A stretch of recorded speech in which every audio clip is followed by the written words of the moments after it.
जम्मू कश्मीर में इंसर्जेंसी का इलाका हो, युद्ध स्थल हो, या फिर सियाचिन ग्लेशियर, इन तमाम इलाकों में भारतीय सेना के जाबाज अधिकारी का जवान सर्विस करते आए हैं और कर रहे हैं। कई युद्ध भी लड़े हैं, कई इनकाउंटर्स में जवान व अधिकारी शहीद भी हुए हैं। निष्ठा से, ईमानदारी से भारतीय सेना के साथ खड़े रहे। फिर एक समय आता है जब आप रिटायर होते हो, फिर आपको रीएम्प्लॉयमेंट के लिए भारतीय सेना के ही कुछ ऐसे संस्थान मिलते हैं, यहां पर आके आप लोगों की सेवा करते हैं, जैसे जिला सैनिक बोर्ड। लेकिन जिला सैनिक बोर्ड के अधिकारियों की रिटायरमेंट जब होती है, उसके बाद सरकार का भेदभाव कैसा होता है, इसी पे हम बात करेंगे आज। नाम पवन शर्मा और आप देख रहे हैं द न्यूज रूम 24 आवाज। दो गेस्ट हैं स्टूडियो में, कर्नल एस पठानिया शौर्य चक्कर और उनके साथ Barinder Singh Salathia, brigadier retired. Sir, पहला सवाल, आखिर जिला सैनिक बोर्ड के जो अधिकारी हैं उनके साथ सौतेला व्यवहार क्यों? पवन जी, देखिए, मेरे को इस समय इस मुद्दे पे बात करना अच्छा नहीं लग रहा है, लेकिन मेरी कुछ मजबूरियां हैं तो मैं आपके साथ, दर्शकों के साथ शेयर करना चाहता हूं।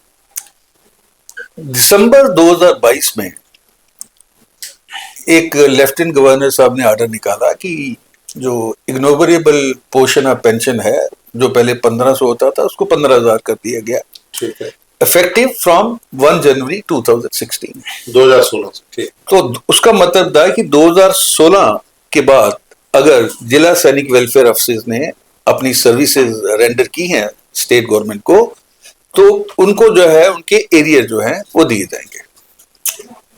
इसमें अभी टोटल जो अफसर इफेक्टेड हैं, 5 इसके अंदर आर्मी के हैं और 2 नेवी के हैं। ये 7 अफसर इस समय इससे अफेक्टेड हैं। इसी बीच क्या हुआ कि दिसंबर 2022 को ये गवर्नर का ऑर्डर निकलता है और उसमें ये बताया गया है कि 3 महीने के अंदर ये सिस्टम जो है पूरा क्लियर हो जाना चाहिए, एनोमली खत्म होनी चाहिए। मार्च 2023 के अंदर जो सर्विंग जिला सैनिक वेलफेयर अफसर्स थे, उनके ऊपर पूरा इसका इफेक्ट आ गया। उनकी नई पे भी फिक्स होगी और जो एरिया थे वो भी उनको मिल गए। अभी हम जब 5 अफसर हैं तो हमने जाके डायरेक्टर राज्य सैनिक बोर्ड के पास गए कि आप हमें बताइए कि हमें क्यों नहीं मिल रहा है। तो उनका जो जवाब था वो कहते हैं जी हमने जो केस है वो होम डिपार्टमेंट के पास भेज दिया, बिकॉज होम डिपार्टमेंट इनका बॉस है राज्य सैनिक बोर्ड का। तो हमने कोई क्लियर कट आंसर दीजिए, तो कोई क्लियर कट आंसर नहीं मिला। उसके बाद हमने चीफ सेक्रेटरी के पास गए और गवर्नर के जो ग्रीवेंस सेल है उसके अंदर भी ये हमने अपनी कंप्लेंट डाल दी कि हमारे साथ इंसाफ किया था। ठीक है। उस बात को अभी तकरीबन 1.5 साल होने को आया है और हमारे जो फाइनेंशियल ड्यूज हैं वो गवर्नमेंट ने अभी तक नहीं दी है। अभी हमने फाइनली डिसाइड किया कि जस्टिस के लिए और एक मैसेज देने के लिए कि आप वेटरन्स को ऐसी ट्रीटमेंट नहीं दे सकते, उसके लिए भी हमने पिटीशन बना ली है जो हाई कोर्ट में फाइल की जाएगी। और मेरा जो मकसद ये था मीडिया में आने का कि don't take these veterans lightly, because अभी बेचारे उस स्टेज में हैं, आप इनके साथ वो पीरियड नहीं दे सकते। ऐसी चीजें जो है 3 महीने के अंदर अगर आपने सर्विंग को दे दिया तो वेटरन के साथ डिस्क्रिमिनेट क्यों करना। तो ये मैं गवर्नर साहब को भी मैसेज दूंगा। और इसके अंदर मेरे को जो लगता है it's all bad game of bureaucracy. Bureaucracy must take a message and treat veterans and army officers in the manner which is befitting as per our norms. साथी साहब, आपने सुना ही, जैसा हम बात कर रहे थे कि जिला सैनिक बोर्ड में जो अधिकारी आते हैं, जिला सैनिक बोर्ड के भीतर बहुत से लोगों के काम होते हैं, फैमिलीज की, जवान की, ORS की, बहुत सी दिक्कतें होती हैं जो वहां पर बैठ के सॉल्व की जाती है और वो जिला सैनिक बोर्ड का जो अधिकारी वो करता है। क्या आपको नहीं लगता कि सरकार की जो नीतियां हैं, जो मोरल जो है, एक रिटायर्ड जो वेटरन्स हैं, जो अधिकारी हैं, उनको धक्का पहुंचाता है? जो आने वाली पीढ़ी होगी वो इस ओर नहीं आएगी, इससे मोरल डाउन नहीं होता? देखिए, आपकी बात सही है। पहले तो जिला सैनिक बोर्ड के जो अधिकारी हैं बहुत ही इंपॉर्टेंट रोल प्ले करते हैं। किस लिए? जो पढ़ा लिखा सोल्जर है या पढ़े लिखे सोल्जर की वाइफ है, वो तो अपने राइट्स जानती है और कई हद तक कई अपने मसले सुलझा सकती है। लेकिन अमूमन जो जवान जो रिमोट एरिया से आते हैं, जिनकी वाइफ्स ज्यादा पढ़ी नहीं है या जिनको अवेयरनेस नहीं है अपने राइट्स के बारे में, उनको ये घर घर जाकर के प्लस उनके डायरेक्ट उनके किथ एंड किन को जाके उनकी मदद करते हैं। सवाल आपका है कि क्या मोराल पे इफेक्ट पड़ेगा कि नहीं पड़ेगा। तो जी मैं आपको बताऊं कि जैसे एक सोल्जर वॉर में जाता है या सीआई सिचुएशन में जाता है या ग्लेशियर में है या नॉर्थ ईस्ट में कहीं पर भी जाता है, उसको कोई जान देने का शौक नहीं होता, लेकिन सर्कमस्टांसेस अगर ऐसे हों तो अपनी जान भी दांव पे लगा देता है और कई बार शहादत भी मिल जाती है। आपने कभी सोचा है कि वो एक अपनी जान दांव पे क्यों लगाता है? क्योंकि उसको पता है कि कल को अगर मैं नहीं रहा तो ये देश मेरे फैमिली के साथ है, ये देश मेरी फैमिली को वो सब कुछ देगा जो उसने मुझे प्रॉमिस किया है और जो मेरे को बताया गया है कि आपके बाद ये चीजें मिलेगी। लेकिन जब वही सोल्जर पीछे मुड़ के देखता है कि जो जिंदा है जब उनको नहीं मिल रही तो मुझे कहां से। तो आपके सवाल का जवाब इस गवर्नमेंट के एक्शन के ऊपर साफ नजर आता है कि जब वो देखता है कि अगर ऐसे कर्नल साहब जैसे लोग अगर कोर्ट में जा रहे हैं अपने राइट्स के लिए, जो कि गवर्नमेंट ऑर्डर आ चुका है उसके बावजूद जा रहे हैं, तो कहता है यार अगर कर्नल साहब को भी जाना पड़ेगा तो मैं तो एक सिपाही हूं यार, मेरे को पूछने वाला कौन होगा। बिल्कुल बिल्कुल बिल्कुल आपकी बात मैं बहुत एग्री करता हूं, क्योंकि मैं जब छोटा था मैं भी फादर साहब के साथ सोल्जर बोर्ड जाता था। उस समय स्कॉलरशिप मिलती थी, जो बच्चे पढ़ते हैं 2 बच्चों को मिलती थी, और भी फैमिली स्कीम्स बहुत सी होती हैं।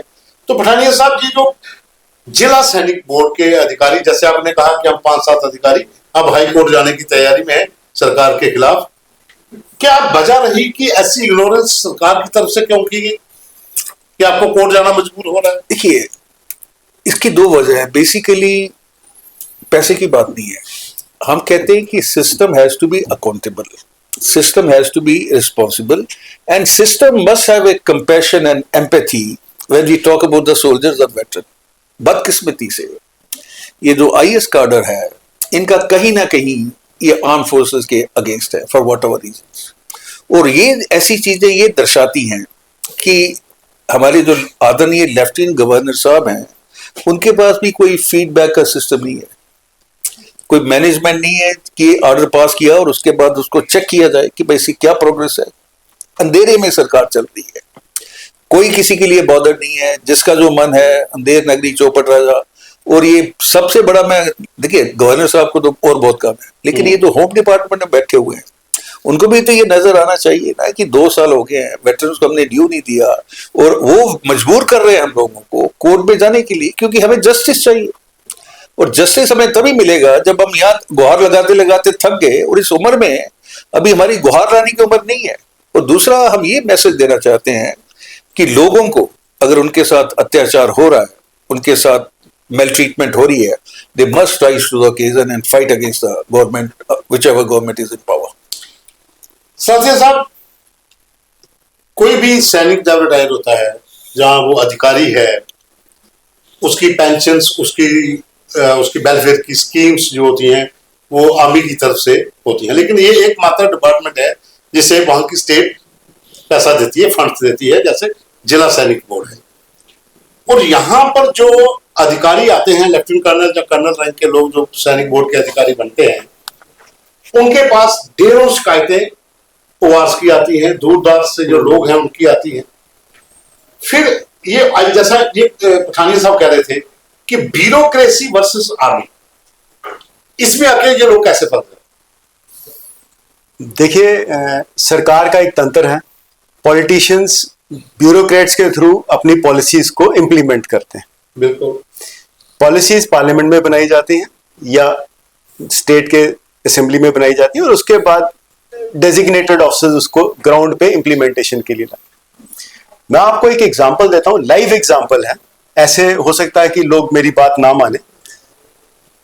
आप फील्ड मार्शल मानिक शाह को तो जानते ही होंगे। बिल्कुल, 71 की लड़ाई में उनका योगदान भी आप जानते हैं। जब उनको फील्ड मार्शल बनाया गया तो फील्ड मार्शल कभी रिटायर नहीं होता है, फील्ड मार्शल हमेशा सर्विंग रहता है। उससे पहले उनको चीफ की पेंशन मिल रही थी, जब उनको फील्ड मार्शल बनाया गया तो उनको फील्ड मार्शल की पे स्टार्ट हो जानी चाहिए थी।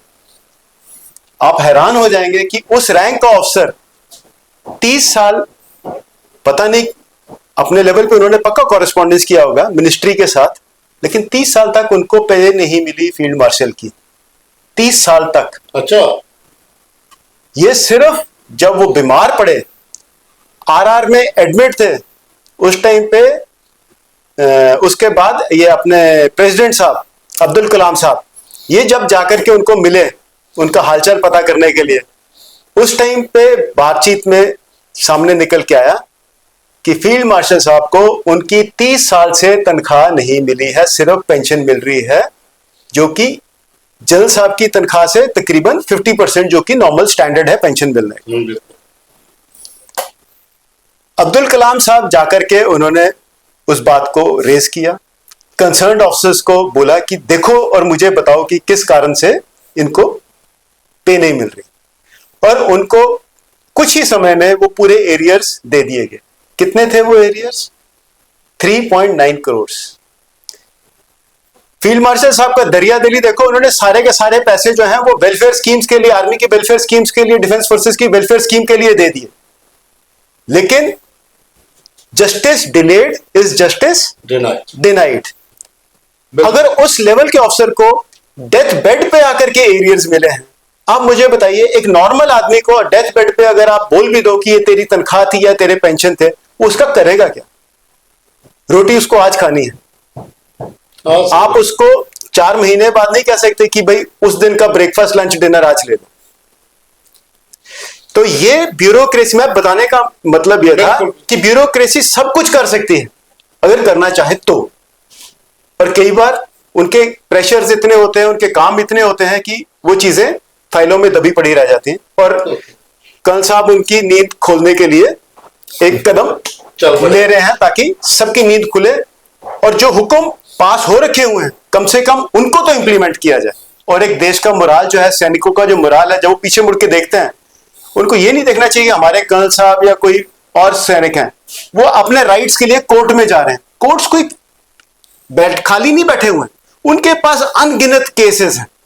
आप क्यों एक सोल्जर को कोर्ट पे लेकर के जाने पे मजबूर कर रहे हो कि वो अपने राइट्स दे के लिए लड़े, और उन राइट्स को जो कि गवर्नमेंट ने ऑर्डर में दे रखा हुआ है, और उनका मोरल डाउन हो जो बॉर्डर पे बैठे हैं कि मेरे भाई जो रिटायर होने के बाद उनकी हालत तो मेरा क्या सिस्टम, तंत्र, पॉलिटिक्स, ब्यूरोक्रेसी, इन सब के मकड़ जाल में 5 के करीब कर्नल हाईकोर्ट जाने की तैयारी में हैं, और सरकार को यह बताने के लिए कि आपने उनके साथ भेदभाव किया है, आपने जो उनके ड्यूज थे, जो उनका हक था, वो नहीं दिए हैं। तो ये खबर मेरा बताने का मतलब ये था कि जो पीढ़ी इस समय वर्दी पहनकर बॉर्डर पे खड़ी है, जब वो पीछे मुड़कर देखे, जैसे ब्रिगेडियर साथिया ने कहा, कि उसको ये ना लगे कि मेरा कर्नल अगर दर-बदर हो रहा है तो मेरा क्या होगा। इसके ऊपर सरकारों को सोचना होगा, और फौज को भी इसके लिए कोई ऐसी नीति बनानी होगी कि जिला सैनिक बोर्ड जितने भी स्टेट्स में है वो अपने अंडर कर लिए जाए, या फिर स्टेट बोर्ड के लिए, स्टेट गवर्नमेंट के लिए फिक्स कर दिया जाए कि आप इतना पैसा वेलफेयर के लिए देंगे ही देंगे। उसके बीच में जो अधिकारी हैं उनका वेतन हो, या फौज को ऐसी पॉलिसी लाए, सरकार को ऐसी पॉलिसी लाए कि इन लोगों को ब्यूरोक्रेसी के मक्कर जाल में ना फंसना पड़े। अभी के लिए बस इतना ही। धन्यवाद। मैं दोनों गेस्ट का बहुत बहुत शुक्रिया। आपने बहुत जबरदस्त मुद्दा है, क्योंकि आज 5 कर्नल कोर्ट जा रहे हैं, कल को 20-50 और भी जा सकते हैं, और जो देश की आर्मी के लिए भी अच्छा नहीं होगा। बहुत बहुत धन्यवाद। धन्यवाद आपका बहुत।